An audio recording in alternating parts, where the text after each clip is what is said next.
1 Thessalonians 2:10 through 12 says, "You are witnesses, and so is God, how devoutly and uprightly and blamelessly we behave toward you believers, just as you know how we're exhorting and encouraging and imploring each one of you as a father would his own children."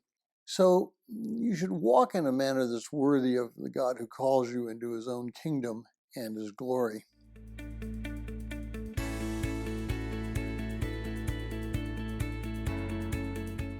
Or if you're joining us in reading through this 60-day reading plan, today's reading is 1 Thessalonians chapters 1 and 2, and I encourage you to read that passage.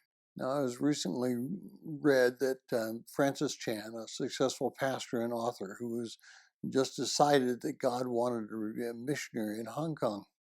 That was an incredible revelation to me about why he felt he was led to do this.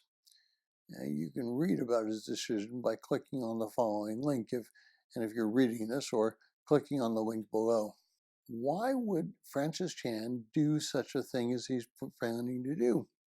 What would compel a person who is a successful pastor to give up everything and to move to an entirely new situation? It's because he and his family have a desire to serve God, and he knows that by serving God, he'll be calling people to walk in a manner worthy of God. This is exactly what Paul did in Thessaloniki. He went there with the idea of spreading the gospel, but he just didn't walk in, read them the 4 spiritual laws, and go somewhere else. He first came in and showed them who he was in Christ. He didn't try to get them to give to his ministry. He didn't try and get them to buy a book. He didn't even get them to try and listen to him, but rather he showed them who he was. He was devout and upright and blameless. Now, if you hold to the relationship model of evangelism, the first thing you must be is devoted to Christ, upright and blameless. You cannot be some shifty kind of person. People will not listen to you if you're not upright and blameless. Why should they?